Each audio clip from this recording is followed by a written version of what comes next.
네, 안녕하세요. 30번째 노조가 만난 사람 게스트는 여행가로서 제2의 인생을 살고 있는 이정석 전 기자님 모셨습니다. 안녕하십니까? 안녕하세요. 네, 간단히 자기소개 부탁드립니다. 예, 저는 99년 MBN에 이제 조연출로 들어와서 일을 하다가 2003년에 이제 기자로 전직을 했습니다. 그래서 기자 생활 쭉 하다가 방송 기자로는 처음으로 이제 여행 기자, 여행 전문 기자를 한 2, 3년 정도 했었고요. 그러다가 이제 2017년 9월까지 근무하고 퇴사하고 현재는 이제 세계 여행을 다니고 있는 자유 여행가입니다. 아, 그러시군요. 반갑습니다. 예. 그러면 기자를 하다가 여행가로 이제 제2의 인생을 살게 되신 건데 그럼 한 1년 반 정도 되셨다고요? 네, 지금 퇴사한 지 한 1년 반 정도 됐네요. 뭐 그 이후에 근황이랄까 뭐 어떤 활동하셨는지 좀 소개 좀 해주시죠. 일단 2017년, 그러니까 재작년 9월에 9월 25일 날 이제 마지막 월급을 받고 퇴사를 했죠. 예. 하고 나서 이제 퇴사 기념 여행으로 좀 저에게는 개인적으로 특별한 여행지가 한 군데가 있는데 거기가 이제 히말라야입니다. 예, 그래서 히말라야를 이제 아내와 같이 한 달간 이제 부부 여행가. 예, 퇴사 기념 여행을 다녀왔고요. 그리고 나서 뭐 많이 갔습니다. 괌, 세부, 일본 4번 갔고요. 그 다음에 뉴질랜드와 호주를 묶어서 3개월 동안 여행을 했고, 그 다음에 뚜르드 몽블랑이라고 이제 서유럽, 프랑스, 이태리, 스위스 3국의 국경에 걸쳐 있는 그 몽블랑 산을 도는 그런. 몽블랑은 원래 이 펜으로 유명한 그 네. 몽블랑이죠. 예. 예, 거기를 갔다 오고, 그 다음에 또 히말라야 또 랑탕이라는 지역도 또 한번 갔다 오고, 그 다음에 이제 서유럽에 2달을 이제 캠퍼밴이라는 그 먹고 자고 할 수 있는 그 차를 빌려서 2달을 서유럽을 여행을 했고, 이제 가장 최근에는 인천항을 출발해서 요트를 타고요. 말레이시아 코타키나발루까지 한 달간 요트 항해를 하는 여행을 다녀왔습니다. 이게 다 그 1년 6개월 동안 했던 여행이에요. 대단하십니다. 정말 여행가라고 할 만하네요. 다영수님하고 같이 다녀오신 거죠? 요트 항해만 빼고 모든 여행은 요트는 좀 위험하니까. 아내랑 같이 갔고요. 예, 요트는 조금 위험할 수 있어서. 네. 그럼 자녀분은 없으시고 네. 두 분이서 그냥. 네, 뭐 아시는 것처럼 제가 40살에 결혼을 해갖고 결혼을 좀 늦게 하다 보니까 이제 아기를 낳을 기회를 놓쳤죠. 네, 놓쳐서 뭐 좋은 점도 있고 나쁜 점도 있고. 근데 좋은 점을 최대한 살려서 여행 다니는 데는 사실은 좀 장점이 많이 있어요. 그래서 그렇죠. 예, 그렇게 여행을 다니고 있습니다. 저도 정석 선배 뒤를 따라서 40살엔 장가를 갔어야 됐는데 아직까지 못 가고 있습니다. 그러면 여행 전문 기자를 뭐 2, 3년 하셨다고 하셨는데 그 MBN에 있을 때 어떤 기사를 쓰셨나요? 일단 이제 방송에서 여행 부분은 이제 보도국 쪽의 일이 아니죠. 그렇죠. 예, 다 이제 제작국 쪽의 일이기 때문에 이제 PD들이 프로그램을 만드는 쪽으로 접근을 하는데 제가 여행 전문 기자를 하고 싶다고 당시 장용수 보도국장 계실 때인데요. 네. 제가 좀 쫄랐어요. 쫄랐더니 장 국장님께서 아주 좋은 기회를 주셨죠. 그래서 방송 기자 중에 처음으로 여행 전문 기자라는 타이틀을 달고 이제 열심히 취재를 다녔습니다. 이제 뭐 맨땅의 헤딩이었죠, 사실은. 이제 일간지 여행 전문 기자가 주축이 돼 있고요. 그다음에 이제 각종 통신이나 이제 여행 잡지 이런 쪽이 그 다음을 잡고 있는 분야라서 굉장히 진입 장벽이 높습니다. 그래서 뭐 어쩔 수 없죠. 제가 이제 영업을 해야 되는 입장에서 이제 바짝 엎드려서 선배들 후배님들한테 이제 영업을 해갖고 이제 그 바닥에 끼어서 이제 하다 보니까 여행 업계에서도 굉장히 좋아하더라고요. 왜냐면 그 전에는 여행 전문 기자들이 다 그냥 매체가 그렇죠. 필기자. 텍스트나 사진에 국한돼 있었거든요. 그다음에 이제 여행지를 방송사의 제작 프로그램으로 소화하려면은 굉장히 제작비가 많이 들어서 또 어려움이 있죠. 그렇죠.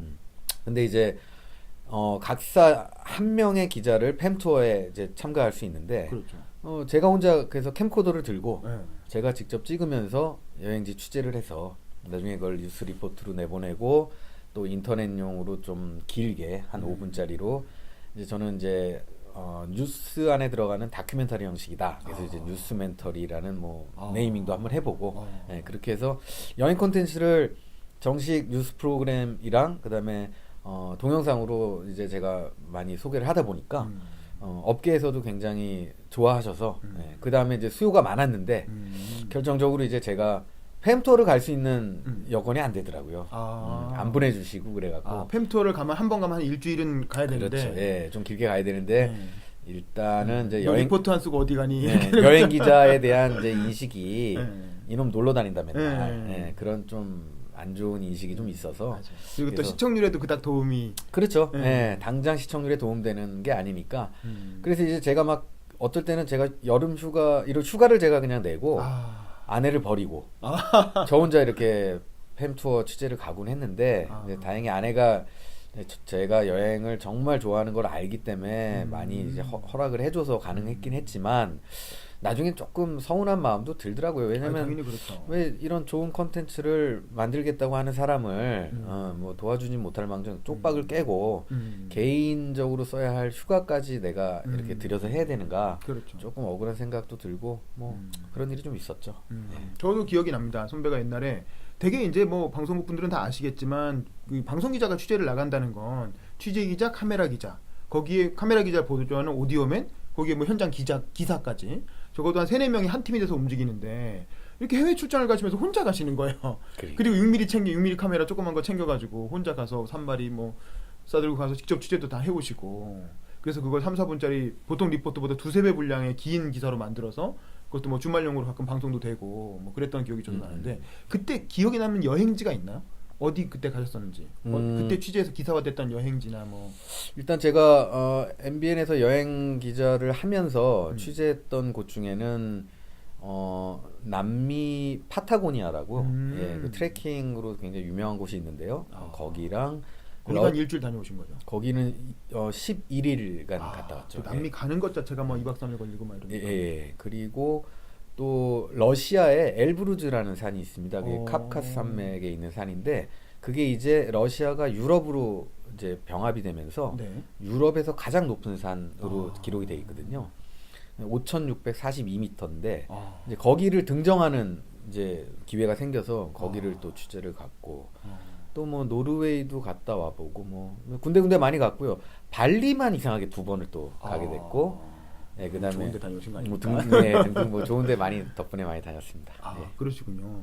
아니 도대체 근데 뭐 물론 산에 가는 사람한테 왜 산에 가냐 물으면 산이 있어서 간다 뭐 이렇게 얘기한다고 하는데 왜 그렇게 여행에 이렇게 꽂히신 겁니까?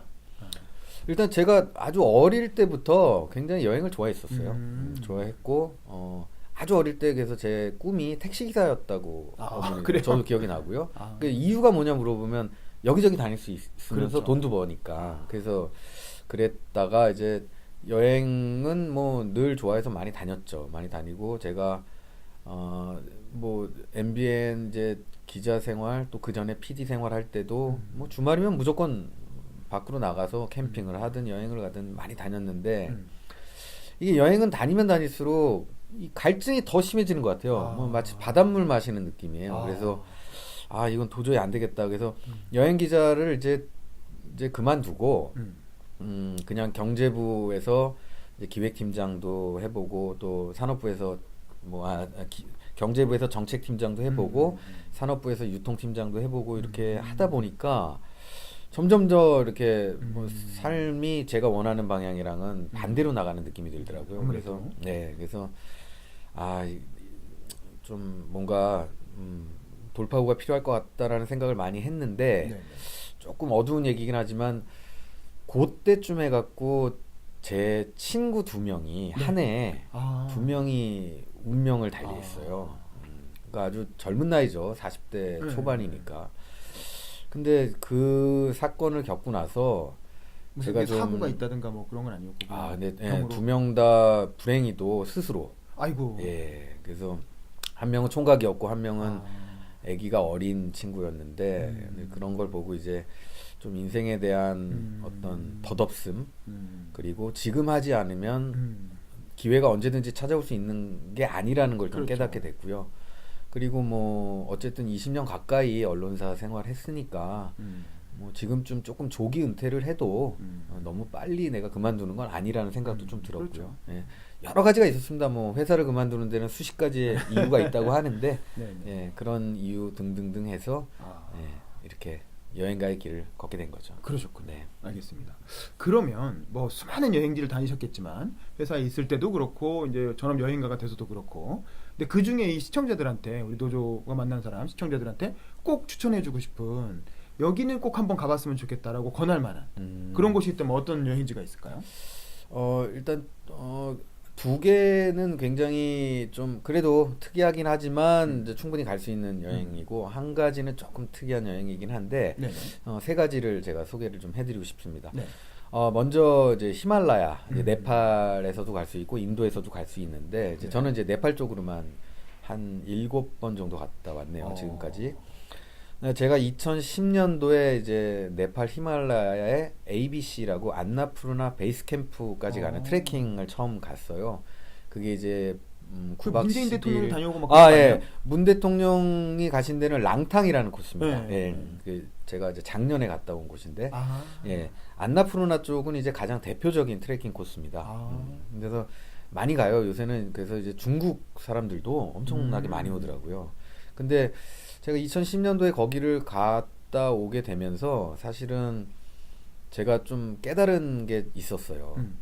뭐냐면 그 전에 제가 30대 동안은 사실은 좀 야망이 많았고 욕심도 많았고 그래서 이런저런 뭐 사회 어떤 활동도 많이 하고 또 제가 막내가 많아서 막내인 경우가 많아서 주로 제가 이제 총무 역할을 많이 했죠. 이렇게 했는데 그걸 좀 지내다 보니까 조금 힘들기도 하고, 예, 그러니까 삶이 너무 팍팍해지더라고요. 예, 근데 히말라야에 갔다 와서 제가 느낀 거는 올라갈 때는 사실은 너무 힘드니까 아무 생각이 안 나더라고요.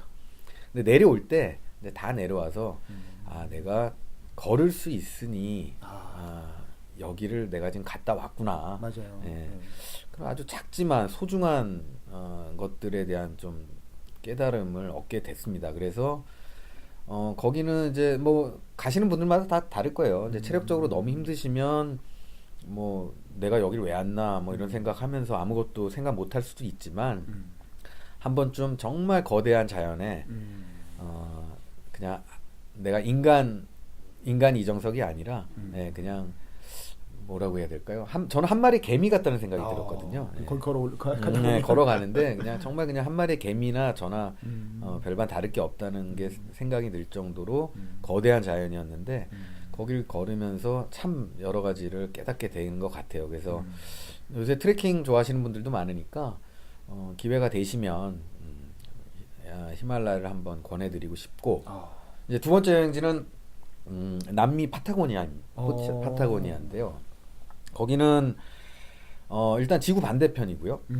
그래서 굉장히 지리적으로 멀기 때문에 또 생소한 감도 굉장히 크고요. 그렇죠.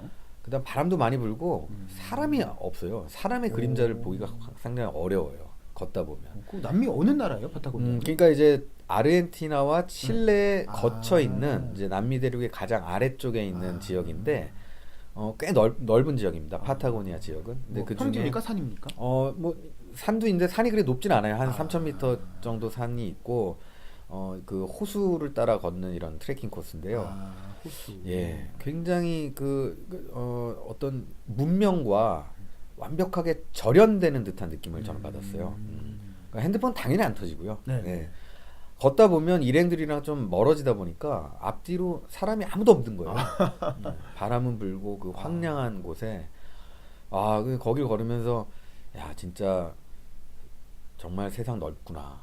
네, 세상 넓고 이색적인 곳이 많구나. 여기를 안 가보고 죽으면 억울하겠다라는 그런 생각을 참 많이 했어요. 그래서 남미가 원래 이제 가기가 좀 어렵죠. 그렇죠. 머니까. 제가 갔을 때만 해도 비행기를 4번을 타야 되고요. 직항도 되게 없잖아요. 네. 이렇게. 편도 49시간이 걸렸으니까. 예. 가는데 49시간. 예. 그런데도 저는 이제 또 가고 싶은 마음이 정말 굴뚝 같고 아주 특별한 경험을 위해서라면 네네. 가보시기를 권해드리고요. 마지막 여행은 제가 가장 최근에 했던 요트 여행인데요. 저는 요트 여행이 굉장히 낭만적일 거라 생각했어요. 그렇죠. 우리가 흔히 네네. 요트하면 되게 부유층의 상징이고 이렇게. 석양이 지는 네. 바다에서 바다에서 그죠? 네. 음악을 들으면서 네. 맛있는 음식과 와인 마시고 와인을 마시면서 낭만을 즐길 줄 알았더니 네. 완전히 정반대입니다. 아, 제가 했던 여행 중에 가장 힘든. 힘든 여행이에요. 아. 예, 그리고 막 죽을지도 모른다는 생각이 들 정도로 예, 뭐 태풍이라도 왔나요? 태풍을 한번 만났습니다. 아이코. 예, 아이코. 그래서 정말 힘들었는데 아. 뭐 그 덕에 이제 기억나고 추억거리는 많이 생겼지만 아. 여행하는 당시에는 굉장히 힘들었어요. 근데 여행을 끝내고 나서 생각해 보니까 지구는 71%가 물로 덮여 있잖아요. 그렇죠. 그렇죠? 네. 바다잖아요. 네. 근데 그 사실을 우리는 망각하고 살죠. 전혀 못 느끼고 살죠. 맞습니다. 근데 바다에 나가 보니까 정말 그렇다는 게 느껴지고 그리고 그 망망대에 돛담배에 앉아서 흔들흔들 거리면서 있는데 정말 그 말로 형언할 수 없는 자유로움이 느껴지더라고요. 그래서 아주 또 이색적인 여행이기도 하고 해서 그리고 요트는 뭐 아시는 분들은 아시겠지만 배 밑에 킬이라고요. 네. 굉장히 무거운 추가 달려서 배 밑으로 삐쭉 나와 있어요. 어. 도시 있잖아요. 그 도시 이제 마스트고요. 네네. 마스트랑 일직선상에 배 하단에 킬이라는 데가 있는데 배가 한 10톤의 무게라면 킬의 무게만 3톤 정도가 돼서 배가 120도까지 넘어져도 네. 다시 복원이 됩니다. 아, 오뚜기처럼. 복원력? 네, 예, 오뚜기처럼. 그러니까 그 말은 절대 뒤집어지지 않는다는 얘기죠. 아. 요트는. 그래서 안전합니다. 의외로 안전하군요. 네, 네. 바다에서 탈 것 중에 요트가 가장 안전합니다. 아. 그래서 안전이 담보됐으니까 뭐 저도 아. 사실은 간 거고 이번에 가서 요트에 대해서 많이 배우긴 했는데 아주 정말 재미있고 지구가 정말 작게 느껴져요. 네, 되게 독특한 경험이기 때문에 이제 요트가 조금씩 저변이 확대되고 있으니까 기회가 되시면 그런 요트 항해가 있을 때 크루로 이제 승선을 모집하는 그런 이벤트들이 많이 있거든요. 네, 그렇게 갔다 무조건 오시면- 가는 게 아니고 네. 같이 가는 사람들하고 같이 껴서 간다는 그렇죠. 거죠. 예. 이게 많은 분들이 궁금해하실 것 같은데 회사에 다닐 때와 비교했을 때 어떻게 좀 돈은 어떻게 좀 예, 제가 여행이라는 게 비용이 들어가잖아요. 그렇죠. 일단 뭐 먹고 살아야 되니까 돈이 있어야 되는데 제가 지금 이제 회사를 다닐 때부터 트레킹과 캠핑을 좋아하는 사람들의 모임이 있어요. 동호회가 있는데 인터넷 동호회가 있는데 이제 거기 이제 여러 사람과 같이 운영진을 하고 있습니다. 한 회원 수는 한 8만 명 정도 돼요. 그래서 이제 거기에서 아주 조금씩 아주 조금씩 뭐 운영진 회비 같은 게 있겠죠. 회비는 아닌데 네, 네. 이제 공동 구매라고 하죠.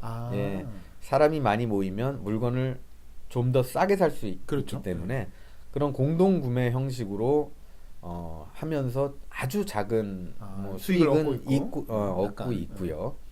근데 그게 쉽지가 않더라고요. 그렇죠. 예, 쉽지는 않고 생활하는데 도움될 정도는 아닙니다. 예. 그리고 이제 그 전에 이제 모아놨던 돈을 사실은 지금 쓰고 있는 상태예요. 근데 앞으로 제가 이 여행을 통해서 컨텐츠를 쌓고 제가 업력이 쌓이면 자연스럽게 많은 돈은 아니더라도 제가 생활하고 여행 다닐 수 있을 정도의 돈은 벌 수 있으리라고 믿어요. 그 주위에 여행을 하고 나서 그렇게 꿈을 이뤄가는 사람들을 많이 보고 있거든요. 그렇죠. 요즘 예. 여행 작가도 있고 많잖아요. 네, 그래서 또 내셔야 되겠고. 네. 그래서 그런 것들을 많이 봤기 때문에 저는 거기에 대해서는 크게 두려움은 없고 현재는 이제 투자하는 저는 기간이라고 생각합니다. 왜냐하면 이제 1년 반밖에 안 됐고요. 아직 갈 나라는 너무 많고 세상이 정말 넓더라고요. 그래서 이제 제 컨텐츠를 쌓아가고 제가 여행가로서 노하우를 쌓아가는 지금 투자의 시기라고 생각해서 지금은 모아놨던 돈을 야금야금 빼먹고 쓰고 있습니다. 네. 알겠습니다. 뭐 조만간 세계적인 여행가가 되실 걸로 기대를 해보고 그다음에 이제 퇴사를 하신 입장에서 이제 전 직원이잖아요. 그래서 사실 이제는 말할 수 있다. 어떻게 보면 이제 눈치 안 보고 얘기할 수 있는 위치가 됐는데 그 어쨌든 퇴사를 하시면서 느꼈던 회사에 대한 뭐 그런 게 있을 것 같아요. 뭐 아쉬운 점이라든가 쓴소리 뭐 여기 어차피 노조가 만난 사람 방송이니까 뭐 부담 갖지 마시고 뭐 그런 게 있으면 뭐 한마디 일단 해주시고. 일단 뭐 월급을 못 받는 상태가 되니까 월급에 대한 아쉬움이 뭐 없지 않아 있습니다. 근데 그럴 때 아주 조금 생각이 들었던 게 뭐냐면 회사가 뭐 비록 언론사이기 때문에 특성이 있긴 하지만 법적으로 보장된 휴가와 그런 것들을 이제 자유롭게 쓸 수 있는 분위기만 사실 만들어 주더라도 그렇죠. 예, 그 휴가만 잘 활용해도 1년에 두세 번씩은 여행 갈수 본인이 여행할 수 있거든요. 그렇죠. 근데 그게 안 돼서 이제 답답했던 게 사실은 컸어요. 이제 그것만 됐다면 제가 굳이 이렇게 뭐 퇴사까지 하면서 여행을 하겠다고 하지는 않았을 것 같고. 맞습니다. 그다음 요즘은 저희가 열심히 휴가 캠페인을 하고 있습니다. 예, 필요합니다 이제. 예, 왜냐면 이게 휴식을 취하지 않으면 절대 창의적인 일을 할 수가 없어요. 아이디어가 떠오를 수가 생산성이 없어요. 높아지지가 예, 않아요. 네. 이게 그냥 뇌가 100% 그냥 다 완전히 뭐 정보와 뭐 일로 꽉 채워져서 뻘겋게 달궈져 있으면 거기서 어떻게 새로운 생각이 나오겠어요. 맞습니다. 그래서 하나님도 6일간 일하고 하루는 쉬어라. 하루는 무조건 쉬라고 성경에 쓰신 것처럼 요즘은 주 5일이라 이틀입니다. 그렇죠. 쉬는 거는 굉장히 중요하고요. 지금은 옛날처럼 우리가 뭐 산업화 시대에 갖고 공장에서 막 물건 찍어내는 시대가 아니잖아요.